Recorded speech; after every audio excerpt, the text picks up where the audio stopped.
Kunja Bihari.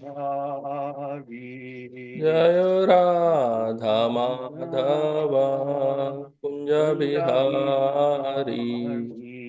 Jaya Radha Madhava Kunja Bihari.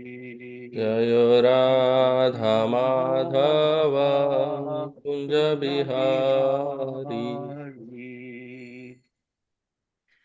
Jayam Vishnupad Paramahamsa Prabhajakacharya Stotra Saptashishi Mad, His Divine Grace A.C. Bhaktivedanta Swami Srila Prabhupada Ki Jai. Jai. Jayam Vishnupad Paramahamsa Prabhajakacharya Stotra Saptashishi Mad, His Divine Grace Srila Bhakti Siddhanta Saraswati Thakur Maharaj Srila Prabhupada Ki Jai. Jai. Anantakoti Vaishnava Vrinda Ki Jai. Jai. Namacharya Srila Ācārya Dāsa Thakur Ki Jai. Jai. Prem se kaho Shri Krishna Chaitanya Prabhu Nityananda Shri Advaita Gadadhar Shivasadi Gaura Bhaktivinoda Ki Jai. Jai. Shri Shri Radha Krishna Gopa Gopinath Shyama Kund Radha Kund Giri Govardhan Ki Jai. Jai. Vrindavandam Ki Jai. Mayapurdam Ki Jai. Yamuna Mai Ki Jai. Ganga Mai Ki Jai. Bhakti Devi Ki Jai. Tulasi Maharani Ki Jai. Samaveda Bhaktivinoda Ki Jai. Jai. Glories to the assembled devotees. Hare Krishna. All glories to the assembled devotees. Hare All Krishna. glories to the assembled devotees. Hare Krishna. Glories to Sri Guru and Sri Gauranga. Bol. Om Namo Bhagavate Vasudevaya. Om Namo Bhagavate Vasudevaya. Om Namo Bhagavate Vasudevaya. Om Namo Bhagavate Vasudevaya. Om Namo Bhagavate Vasudevaya. Om Namo Bhagavate Vasudevaya. Reading from Srimad Bhagavatam, Canto 2, The Cosmic Manifestation, Chapter 7, Scheduled Incarnations, Text 8. Vidhasapatnyudita patribir antiragyo balo pisanu bhakatas tapasevanani. Tasma adada juvagatim grinate pasano divyastuvanti munayo yaduparya dashtat vidhasapatnyudita patri biranti ragyo balo pisanu pagatas tapasevanani tasma adadjuvagatim grinate pasano divyastuvanti munayo yaduparya dastat vidhasapatnyudita patri biranti ragyo balo pisanu pagatas tapasevanani tasma adat juvagatim grinate pasano divyastuvanti munayo yaduparya dastat. Others chant, please. Viddha sapatni udita patribhirantiragyo bala pisan upagatas tapasevanani tasma adadruvagatim grinate prasanno divyastuvanti munayo yaduparyadhasastat.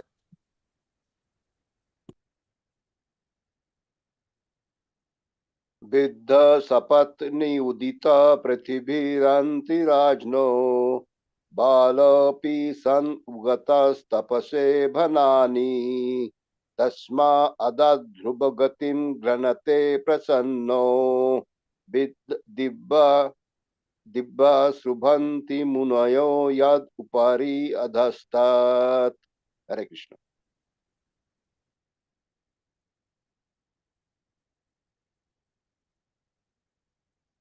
Anyone else? Okay, word for word translation. Vidha, pinched by. Sapatni, a co-wife. Udita, uttered by. Patribhi, by sharp words. Anti, just before. Ragya, of the king.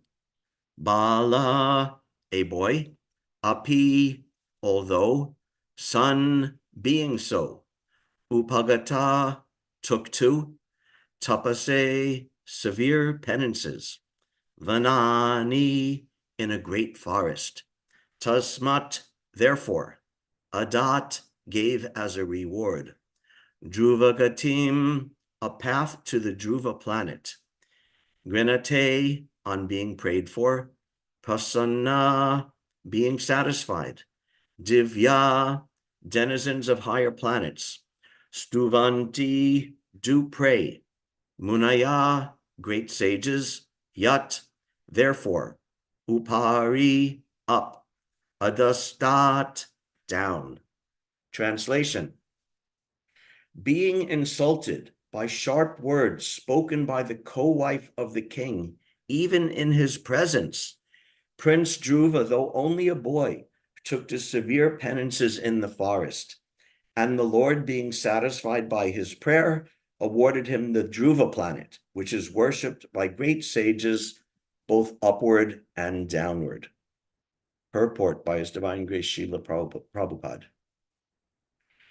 When he was only 5 years old, Prince Dhruva, a great devotee and the son of Maharaj Uttanapada, was sitting on the lap of his father. His stepmother did not like the king's patting her stepson, so she dragged him out, saying that he could not claim to sit on the lap of the king because he was not born out of her womb.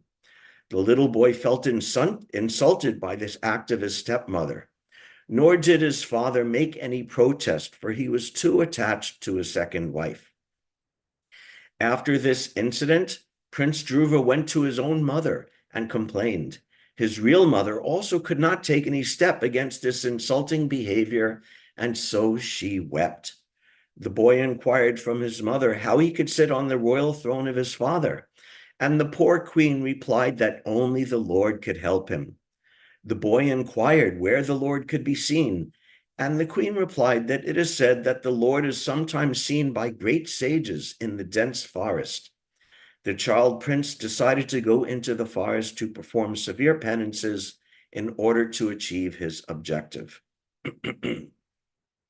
Prince Dhruva performed a stringent type of penance under the instruction of his spiritual master, Sri Narada Muni, who is specifically deputed for this purpose by the personality of Godhead. Prince Dhruva was initiated by Narada into chanting the hymn composed of 18 letters, namely, Om Namo Bhagavate Vasudevaya. And Lord Vasudeva incarnated himself as Prishnigarbha, the personality of Godhead with 4 hands, and awarded the prince a specific planet above the 7 stars. Prince Dhruva, after achieving success in his undertakings, saw the Lord face to face, and he was satisfied that all his needs were fulfilled. The planet awarded to Prince Dhruva Maharaj is a fixed Vaikuntha planet, installed in the material atmosphere by the will of the Supreme Lord, Vasudeva. This planet, although within the material world, will not be annihilated at the time of devastation, but will remain fixed in its place. And because it is a Vaikuntha planet, never to be annihilated, it is worshipped even by the denizens of the 7 stars situated below the Dhruva planet, as well as by the planets which are even above the Dhruva planet. Maharshi Brigu's planet is situated above the Dhruva planet. So the Lord incarnated himself as Prishnigarbha just to satisfy a pure devotee of the Lord. And Prince Dhruva achieved this perfection simply by chanting the hymn mentioned above after being initiated by another pure devotee, Narada. A serious personality can thus achieve the highest perfection of meeting the Lord and attain his objective simply by being guided by a pure devotee who automatically approaches by dint of one's serious determination to meet the Lord by all means. The description of Prince Dhruva's activities can be read in detail in the 4th canto of Srimad Bhagavatam.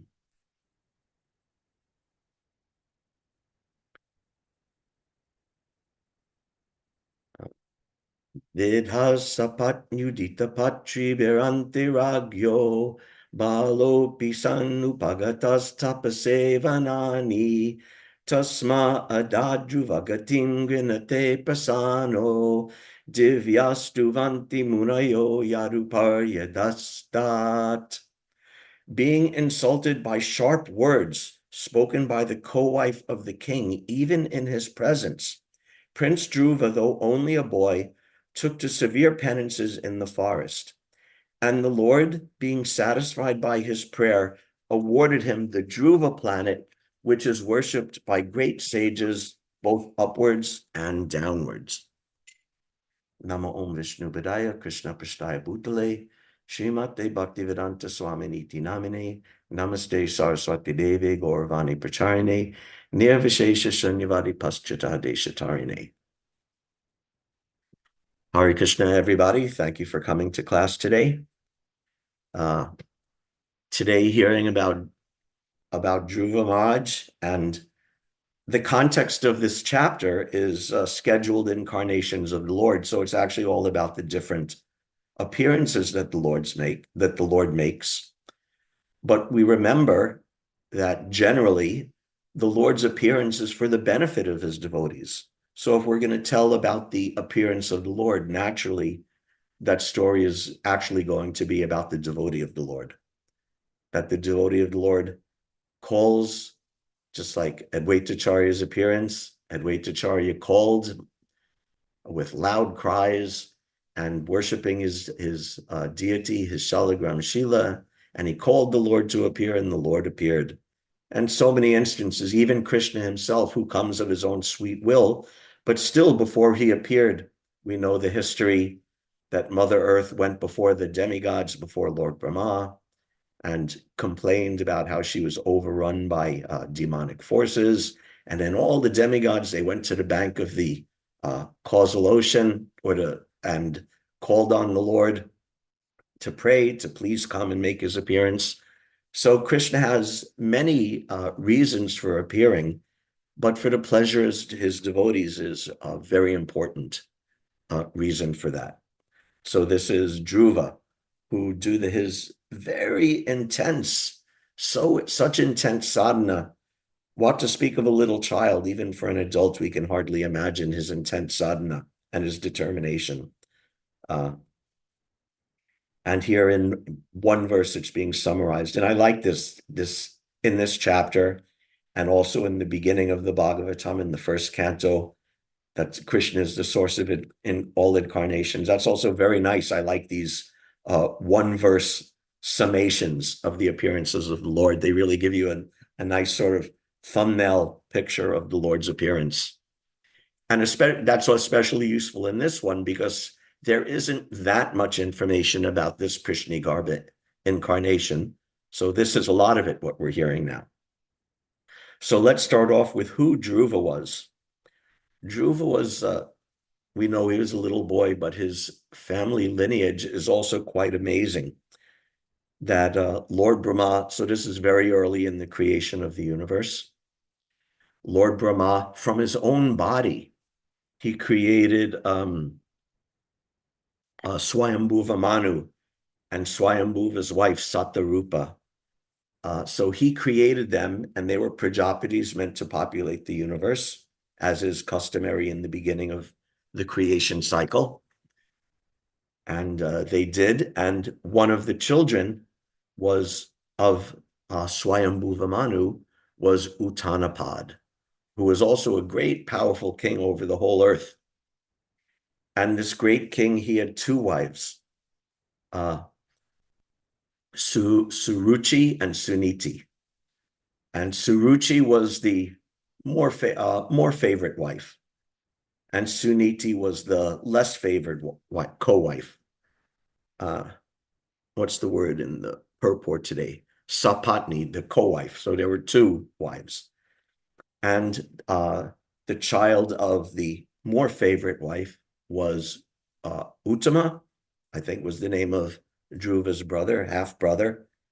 And Suniti, the child was Dhruva, the little boy Dhruva.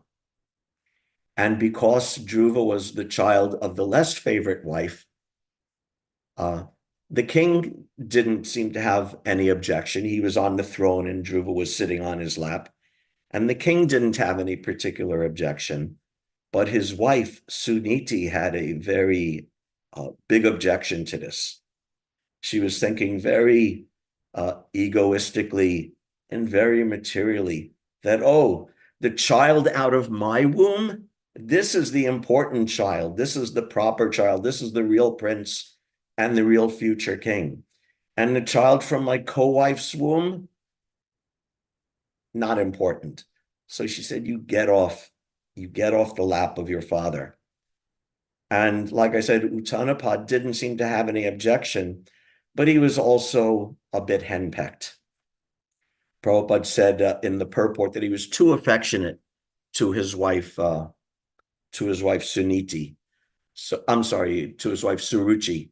So he was a little henpecked, and he couldn't speak up and defend his son.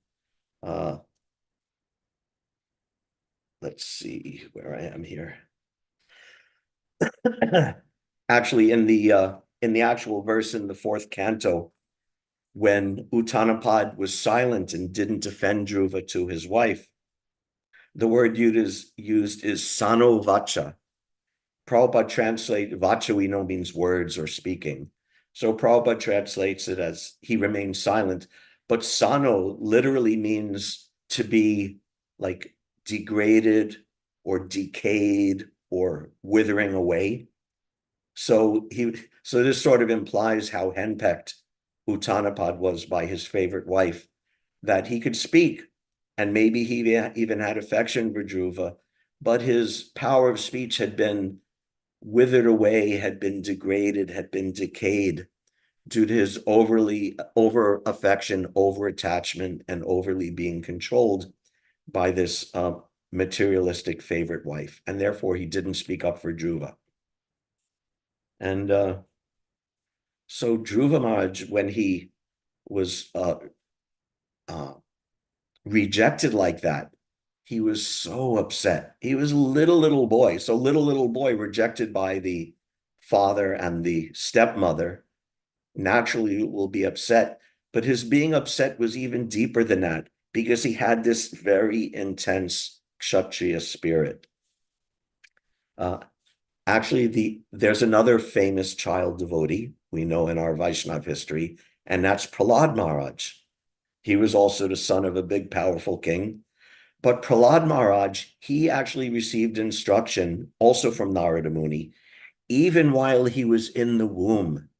Therefore, from the time he was born, and even when he was a little 5-year-old child, he was a great learned sage. His senses were controlled. He didn't want to play or waste his time like other children. He took his time very seriously, even as a little boy, and in fact preached to all of his school students that, why are you wasting your time? The children were saying, oh, we'll play now, we're children, so we'll play now, but when we're older, we'll take to this spiritual life you're describing. And Prahlad Maharaj rejected that, because from his very birth, he was educated and fixed in Krishna consciousness. But Dhruva, despite being born in this nice family, apparently did not have that same level of education or understanding of devotional service. So therefore, when he was rejected, we know from Bhagavad Gita that when your desires are thwarted, the result is anger. So Dhruva became so angry, and he went to his mother, your co-wife did this, and I should sit on the throne also. I'm the prince. Why is this? I'm very angry. And his mother also said, I'm so sorry. There's nothing I can do about it. I'm not the favorite wife. The king is too attached to the other wife. He won't listen to me. He won't speak to me. So Dhruva was not simply going to accept that. He didn't have the education in Krishna consciousness yet, but he had the very powerful, by his birth or by his karma or whatever, this very, very powerful Kshatriya nature. And the Kshatriya nature has this tendency to become angry, this tendency to become prideful, this tendency to become the controller and to fight and to have very firm, like steel-like determination.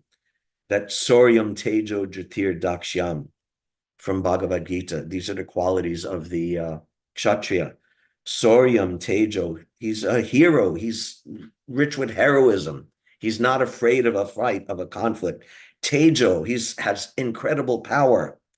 Dhriti, he's so determined that once a real Kshatriya has a determination and has made up his mind to do something, nothing can sway him from that determination.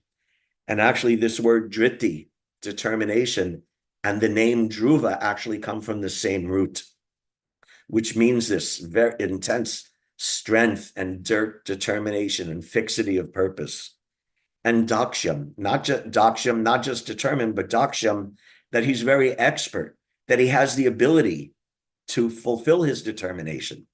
If someone is very determined, but they're not courageous, they're not powerful, they're not expert, then they'll be unable to fulfill that determination. But Dhruva had all of these. Yude chapya palayanam, and he would never leave a fight. A Kshatriya would never give up a fight.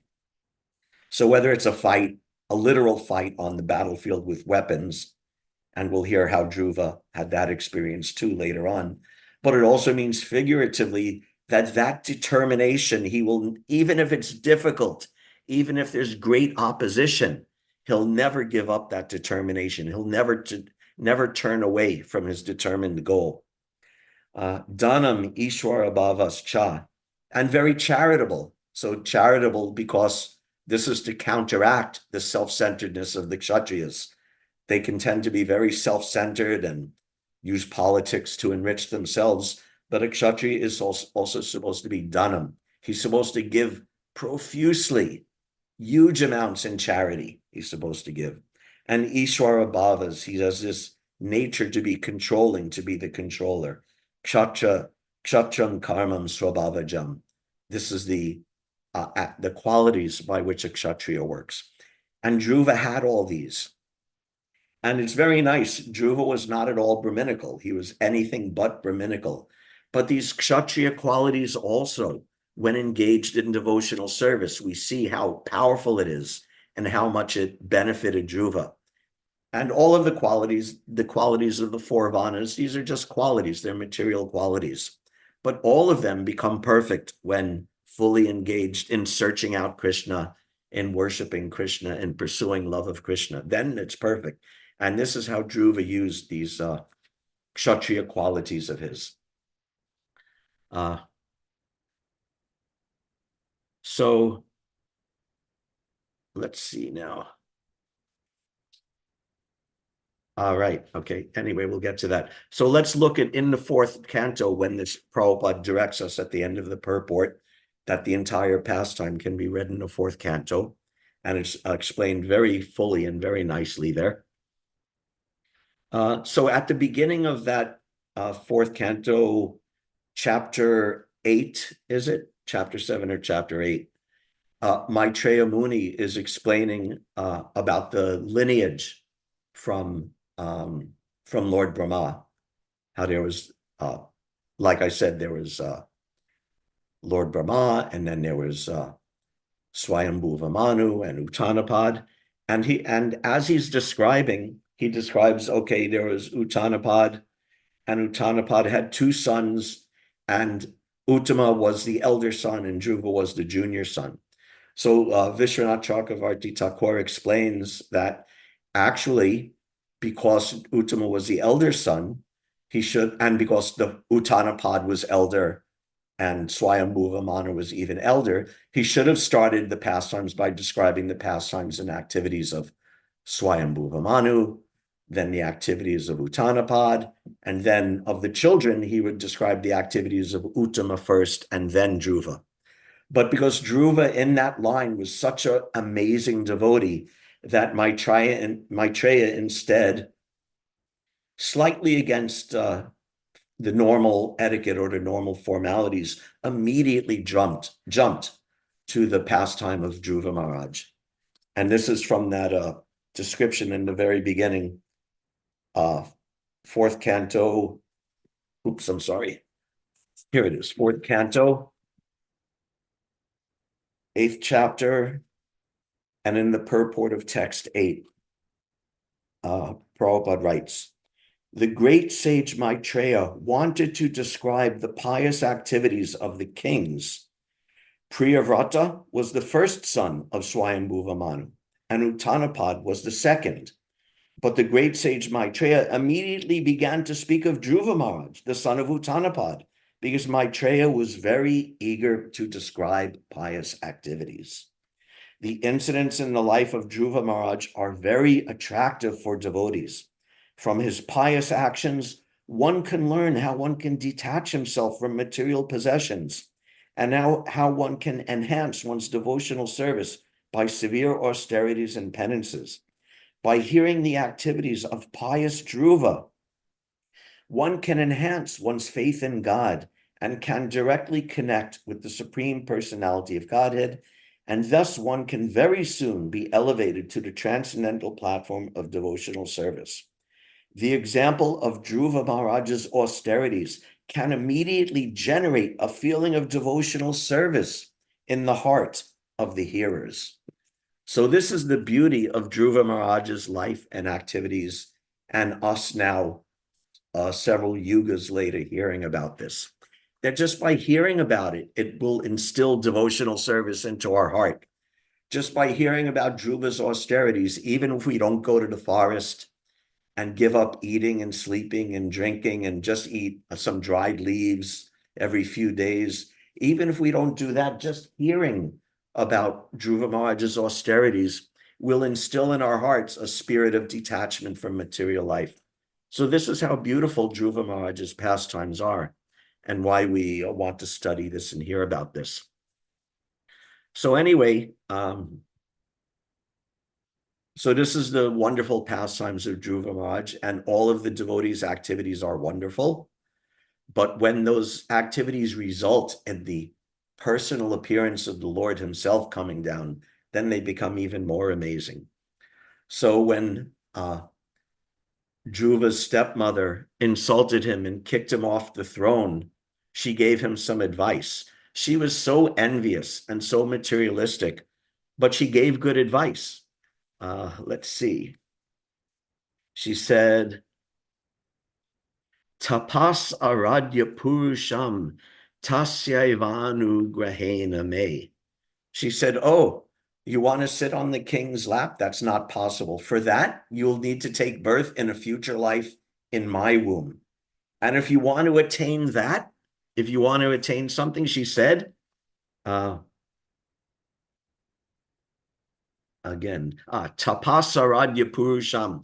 You have to do tapasya, you have to do austerities, and aradya, and you have to worship. Worship who? Purusham, the Supreme Personality of Godhead. Tasyai grahena me. And by his mercy, then you'll get the chance in a future life to appear from my womb. So she's so materialistic that she's twisted it around, but she actually gave good advice, that if you want something, you have to approach the Supreme Personality of Godhead. But because she's so egoistic and materialistic, she thinks, oh, the goal you should aspire for is to take birth in my womb. There's a nice story Prabhupada tells. Let's see, how does that go? Oh, yeah. It goes that one time some devotees came to visit Prabhupada. He was in India, and they had just come from a different temple in India. And those devotees told the story that when they were there, they were getting darshan of the deities in the temple. And the Indian pujari was pleased by their show of devotion before the deities of the temple. So that Indian pujari told these Western devotees, sannyasis, they said, oh, this devotion you have is very nice. If you have such great devotion, in your next life, you'll be able to take birth in India, and then you can actually really advance. So Prabhupada laughed when he heard that they're thinking being Indian is the big goal of life, not the devotion. And in that respect, he told another story to illustrate this point, that there was once one elderly lady living in a village. And somehow or other, a piece of land that she owned had become involved in some legal entanglement. So after a long time, she was trying to clear up that legal entanglement and prove that the land actually belonged to her. So one day, the district magistrate happened to be passing through that village. So the district magistrate heard about this legal conflict. He examined it, and he immediately came and said, yes, this land actually belongs to this elderly lady. All the legal, just by his declaration, all of the legal complications were cleared away. And she was so happy and so grateful to this magistrate that she went to him and she offered a blessing. She says, oh, thank you for doing this to me. I bless you that you can become the chief of police.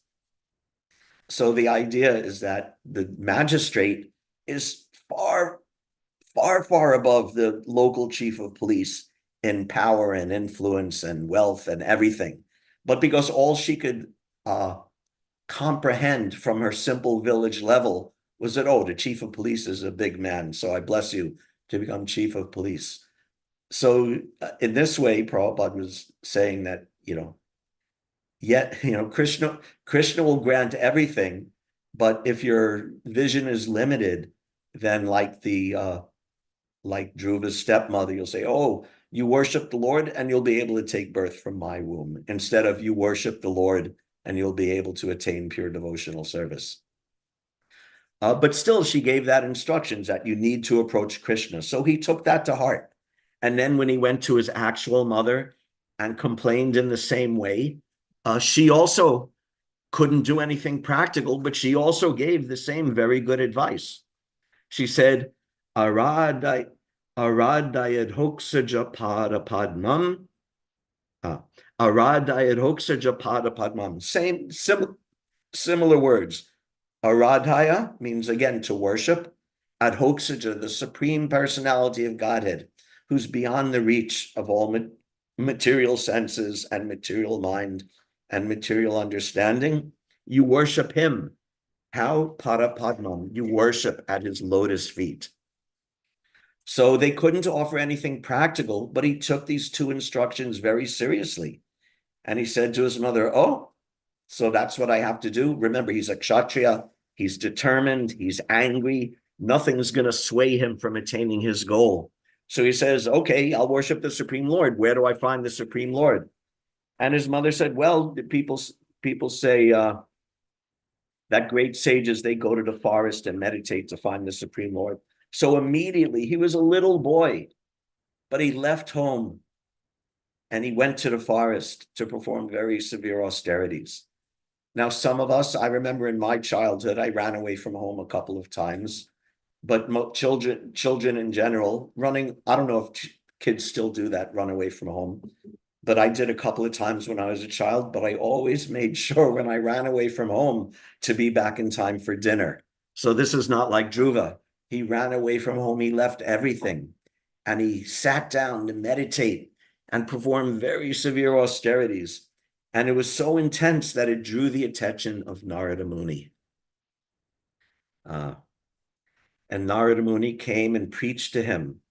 And how did Narada Muni preach to him? This is where, in this passage, there's also a great lesson for preachers.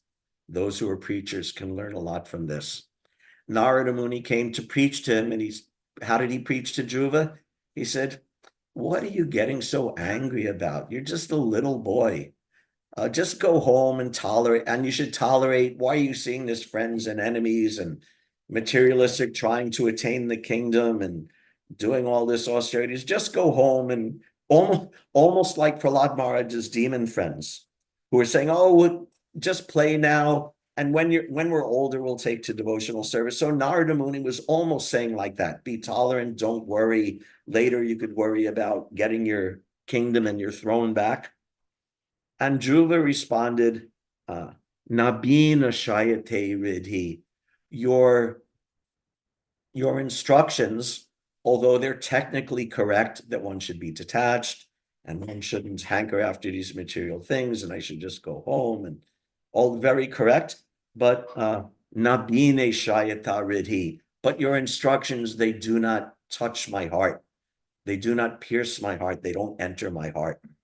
So a preacher, even if you're preaching correct philosophy, but if you don't have the expertise to present it in such a way that it enters the other person's heart, then it's limited how you can benefit or help those persons. So Narada Muni was very intelligent.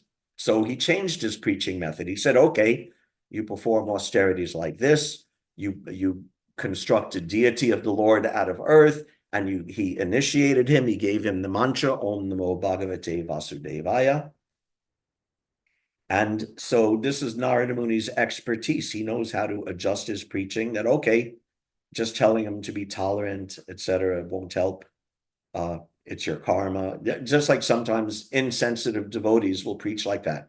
Something bad happens and they say, oh, it's your karma, you deserved it, or just tolerate, or this or that, when that's not really an instruction that will touch the heart of the person you're preaching to, or will actually help or benefit the person you're preaching to. So similarly, Narada Muni had the intelligence as the best preacher to adjust his preaching. And in that way, he was able to then touch Dhruva's heart and inspire him and give him the path by which he could actually please the Lord. Prabhupada says it nicely in the purport. Let me see if I could quickly find that.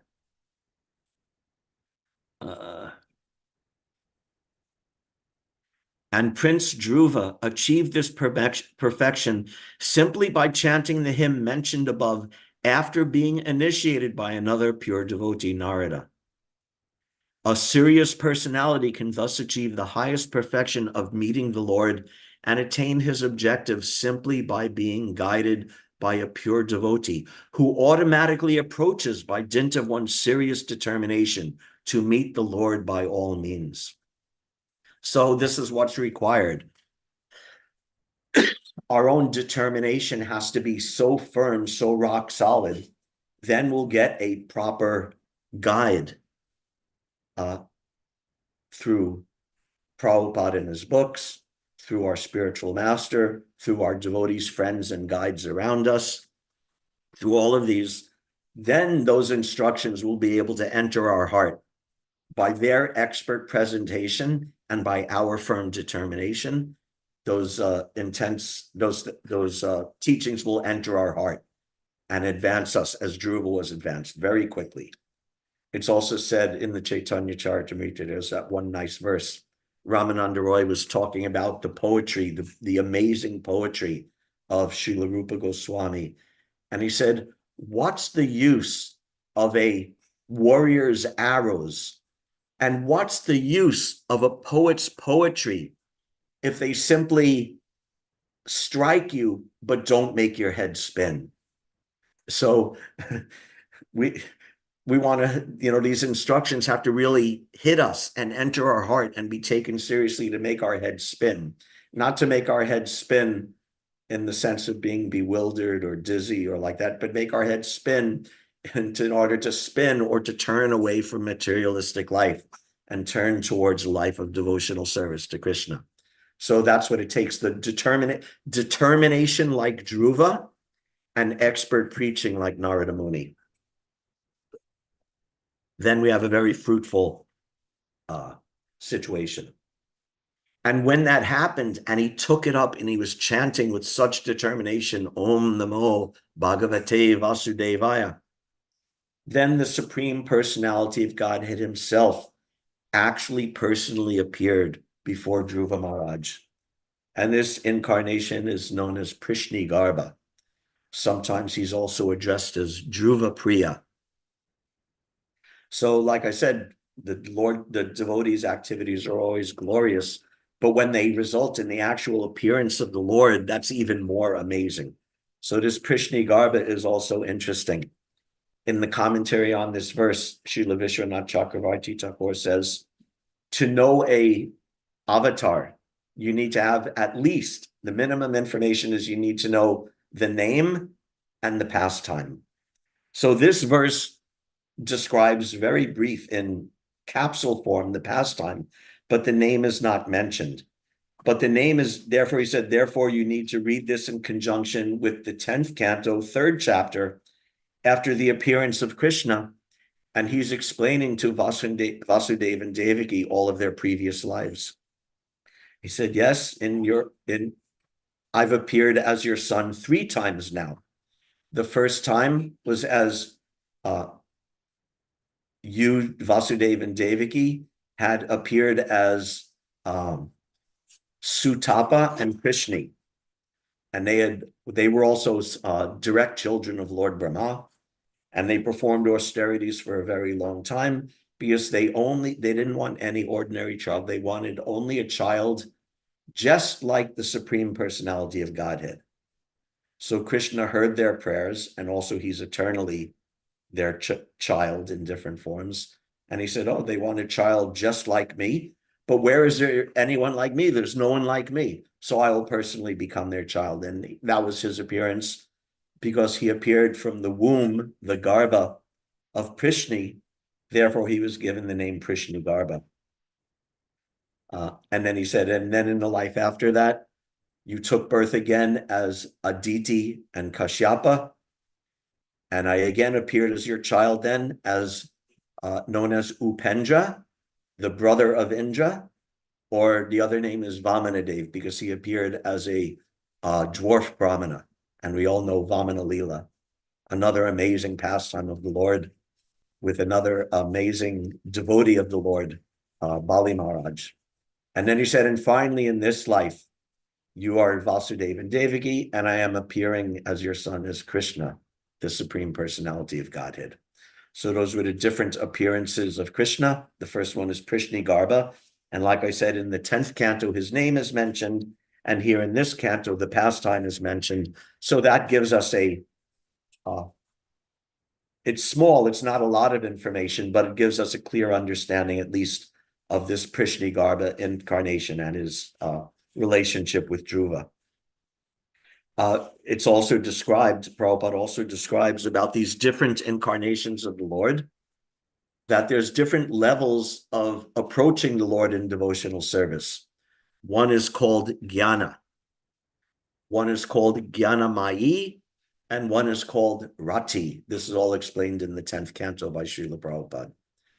That Jnana means that it's love of Krishna.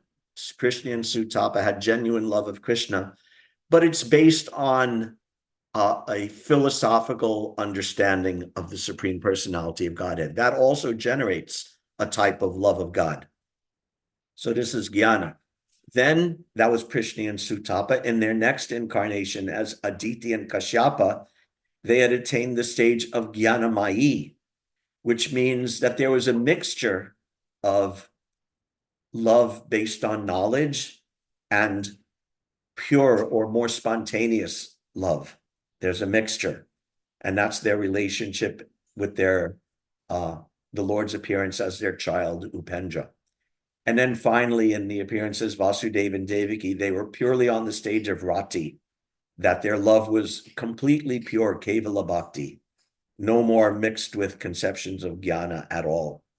So, but in any case, still, whatever their motivation may have been, the Lord appeared due to their entreaties, due to their love, and also came and appeared before Dhruva because of his amazing power and his amazing devotional service.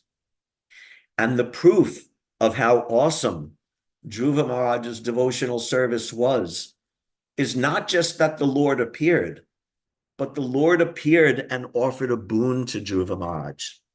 And we can remember that Dhruva Maharaj's entire sadhana was based on seeking a boon. He wanted not just to sit on the king's throne, King Uttanapad, but he wanted a kingdom even greater than that of his forefathers. Now remember, there's Uttanapad. Uttanapad's father is, what was it? Swayambhuva Manu, and his father is Brahma.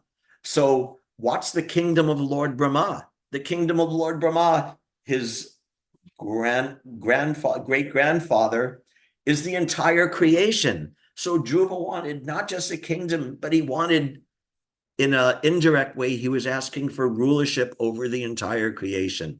And he wanted that, and his desire was so strong. And yet when Krishna appeared before him and blessed him, and he offered beautiful prayers, and Lord Prishnigarbha said, I'm ready to offer you a boon. What would you like? And Dhruva was very ashamed because he had approached the Lord with these petty material desires. And he was so ashamed. And there's that nice verse not from the Bhagavatam, I think it's from the Hari Bhakti Sudadaya, where Dhruva Maharaj says, my dear Lord, I was searching after broken pieces of glass, but you have offered me the most precious jewel instead. So this is how advanced he became in devotional service. That intense desire he had, he no longer had any interest, any concern for it. Rather, he was ashamed of it. Rather, he considered it like pieces of broken glass. But attaining Krishna's lotus feet, just like, again, his mother said, Aradayadhoksaja pada padmam, you worship the supreme lotus feet of the Lord. So she said, you worship the Lord's lotus feet in order to gain something. But when Dhruva attained those lotus feet, he considered those feet to be the greatest gain, and he wanted nothing else. So this is the life of Dhruva, the pastime of Dhruva. His determination is so amazing, and the Supreme Lord appeared for him so amazing. And after that, and although he was ashamed of his previous desire and rejected that previous desire, but Prishnigarbha actually fulfilled it by giving him the Dhruva Loka planet. The Dhruva Loka planet is within this material world, but it's actually a Vaikuntha planet and is not destroyed at the time of the destruction. That means it's a greater kingdom than that of Lord Brahma, which undergoes destruction at the end of his life. So in that way, Krishna fulfilled his desires. Even he rejected those desires, but Krishna still gave it to him. And Dhruva, his devotion remained so fixed his whole life. He went on to be a great king and a great devotee, and he ruled the world so gloriously. And then at the end of his life, the Lord appeared again before him. Some acharyas say that the Lord that appeared before him at the time of Dhruva's passing was the same Prishnigarbha, and some say it's a different appearance of Lord Vishnu. But in any case, the Lord appeared, and the Vaikuntha airplane came, and the Vishnu Dutas were there. And we know the story. He stepped on the head of death, entered the Vaikuntha airplane, and returned back to the spiritual world. So beautiful. And also, even then, remember his mother, who gave him good instructions to go and worship the lotus feet of the Lord. Even as he was returning back to God, he said, oh, but what about my mother? And they said, oh, look, just see, she's also on her own Vaikuntha airplane, also returning back to the spiritual world. So the preacher goes back to Godhead, and the disciple or the student or the receiver of preaching goes back to Godhead.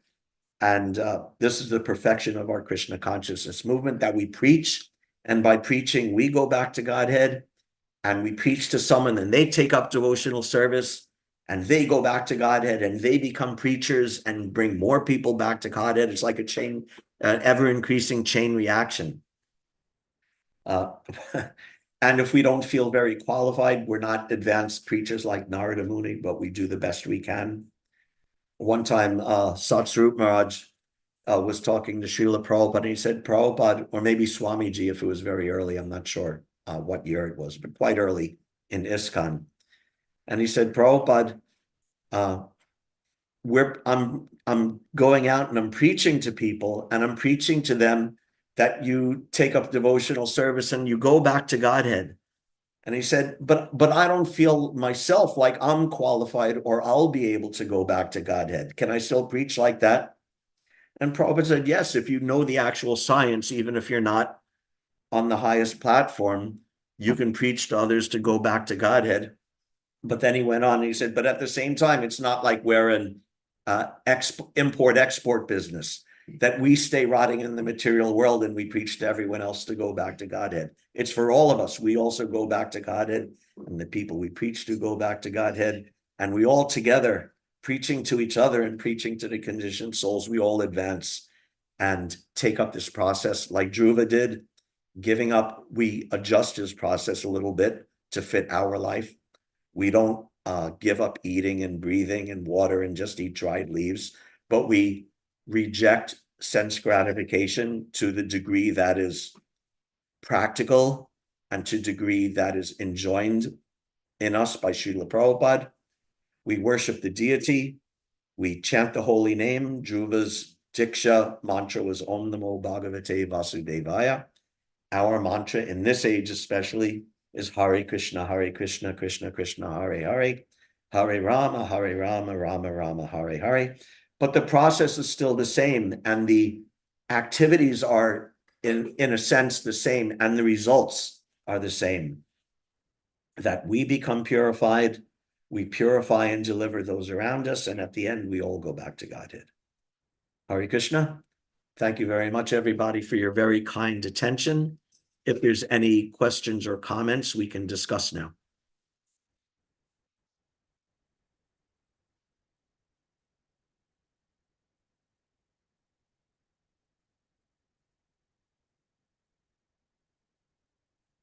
Hare Krishna. That was excellent. Hare Krishna, that was very, very good. Thank you. Thank you, Hare Krishna. Anything else? Question or discussion? Hare Krishna Prabhu. Pranam. Hare I Krishna.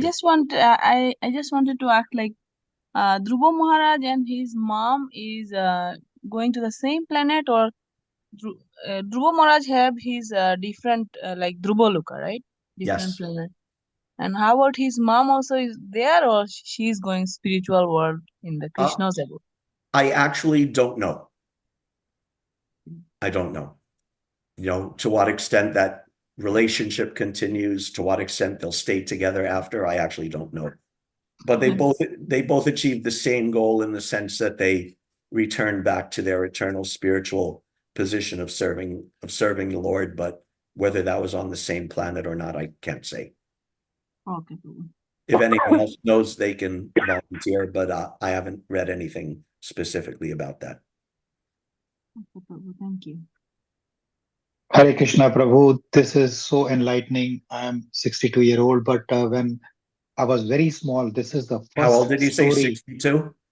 Yeah, but when I was very You're young, still a young man. yeah, when I was very young, this is the first story my mother told me, which I remember Oh, from beginning till the end.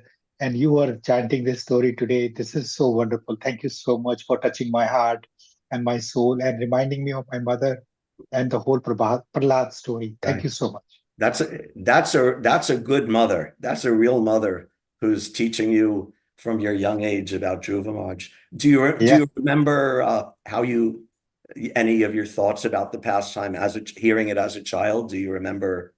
Maybe I was Yeah. 2 year or 3 year old. Yeah. Because I started going to the school when I was 3.5 year old. Right. And my mother basically, like, there was some incident in the family, and there was a family conflict, and my mother basically said, be like Prahlad, go and sit in the lap of the Lord. All these things are not important. You know, these people, uncle, aunt, parents, family, and all, right? Right. Be in the lap of the Lord. That is the ultimate goal in life.